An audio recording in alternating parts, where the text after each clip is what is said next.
Hello guys, welcome back to another video. Sorry I haven't posted in a while. Today we're gonna be improving our round handler script around. So in this video we're gonna do the round stops whenever there's one player left. So what we're going to do is we're going to just edit this script, the round handler script. So in-game timer, we'll set this to 30 just in case. And then first we're gonna do, so when we teleport everybody, we're gonna, under wait, we're gonna add a table. So we're gonna call this player table is equal to this. So this symbol is for table. So what we're gonna do player table, sorry, table.insert player table. So that's the table we're going to insert to. We're going to insert the player. The players, let's say their user ID. Okay, so now we have their user ID.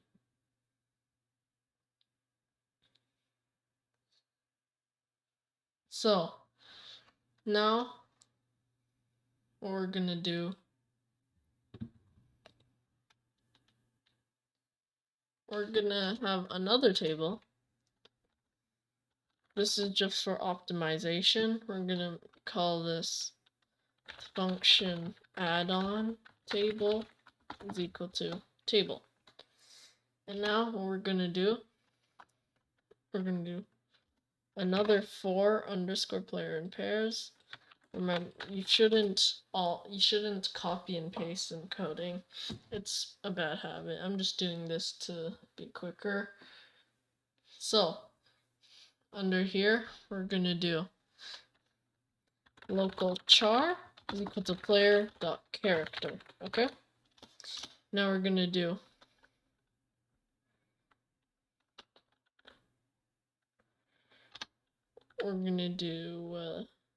local on death is equal to nil. So this variable is equal to nil, which means nothing. So this variable is equal to nothing.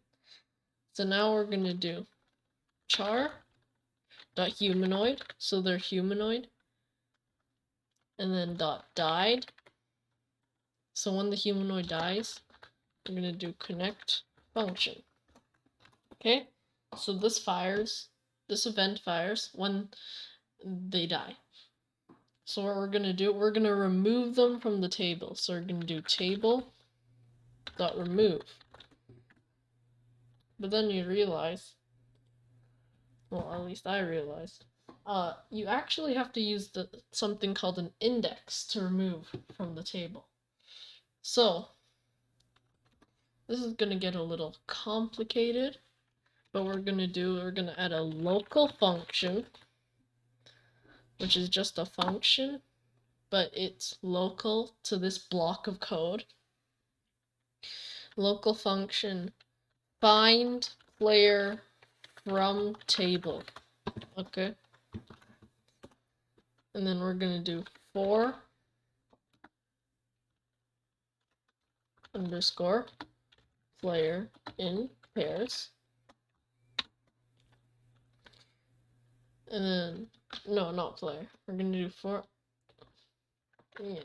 sorry, and we're going to do player table do if player, oh we already used player, sorry, we'll do user ID, and then if user ID is equal to player dot user ID, then return user ID, and then We actually won't return user ID, sorry. I'm not used to recording in such a long time. So we're gonna do return I. What this is gonna do is returns the index. So this is a number, and that's the index from a table. I'll give you an example using player table. Let's say we have our first index is this. So this is the player user ID, and then let's say this is also one, and this. Okay? So what the script thinks our index is, because this is the first part of the table, this is going to be 1. Because this is second part, this is going to be 2. And then this is going to be 3. So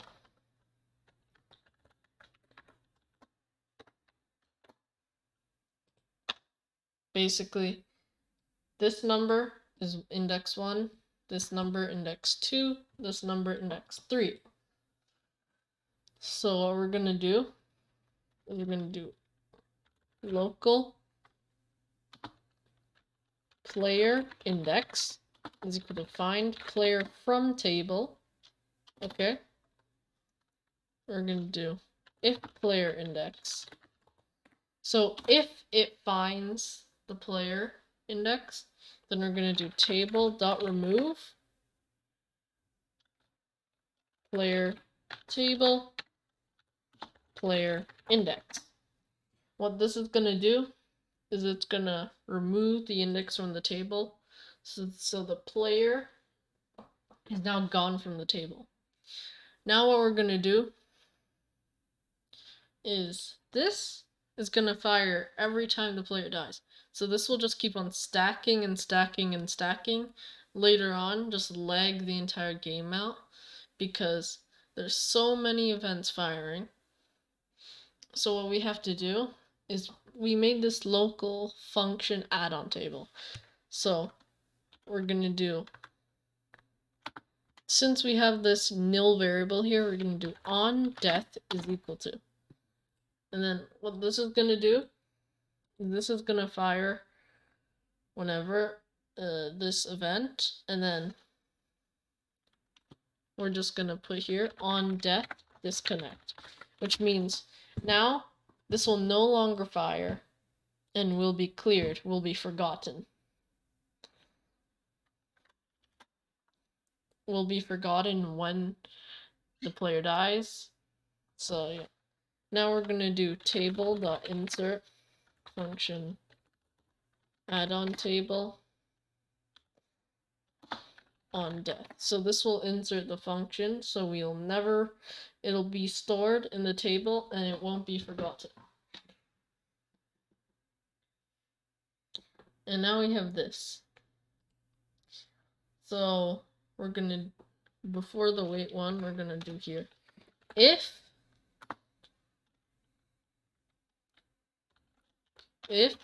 number, so hashtag means number, and then let's see, we named the player table. If it's equal to 1, so if there's only one player left, then we're going to do break, which means it's going to stop this loop, skip it from where it was, and then just say game ended. So what we're going to do now is, since we still have these functions stored, so after the game ends, we're going to do another thing. We're going to do for underscore v in pairs function add-on table do v disconnect, just like we did here, but now it's grabbing every single function from this table and disconnecting it, so we will have more optimization. Okay, because if we don't have this, the more matches, the laggier the game gets. So now let's test this to see if it works. Actually, before we do that, let's test it.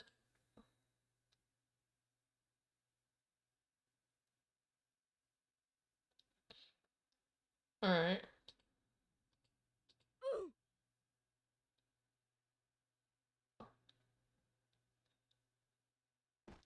it doesn't look like it worked. Okay, this is actually a good way to see what happened.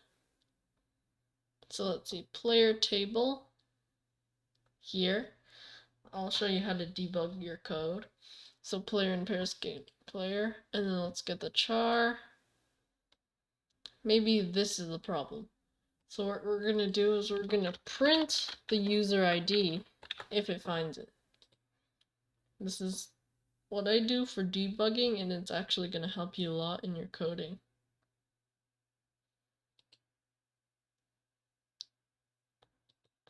Alright, so I just realized this may not be the problem. It's because we already have 3 in here. So if we just remove those, remove this,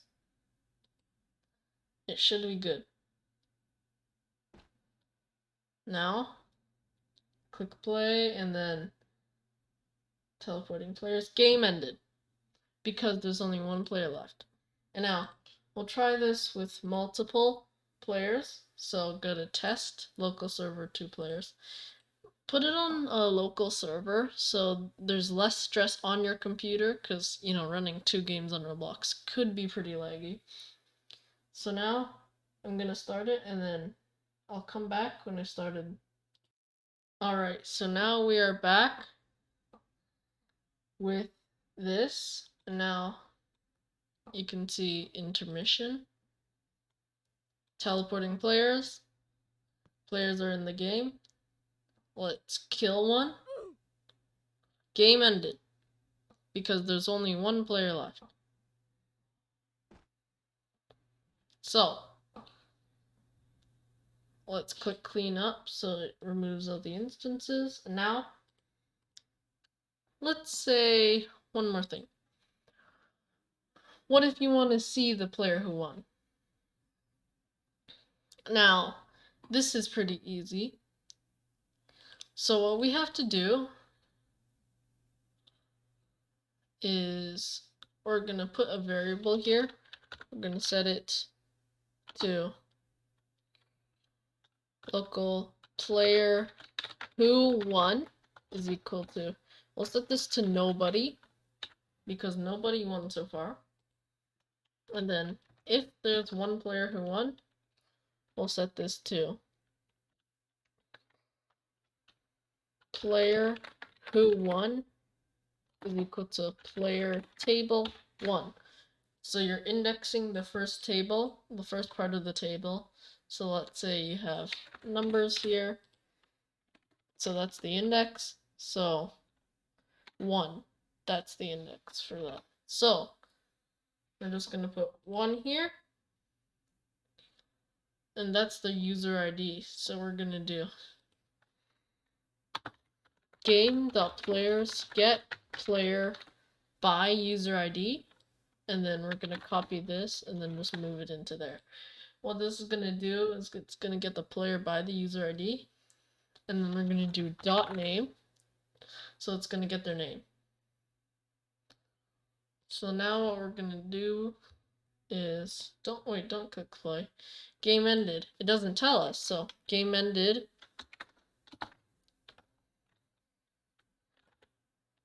Winner, player who won. And now it's going to say the player who won. So let's see. Intermission. Teleporting players. In game. Let's see. Oh yeah. I keep on forgetting to remove these numbers here. Sorry. Now, I'm almost hitting 15 minutes, so YouTube makes a max. So when do you let goes? Anyways, since our recording is almost over here, I guess we'll just stop it here. So that was my recorder. And now, I hope you enjoyed the video, and I'll see you in the next one.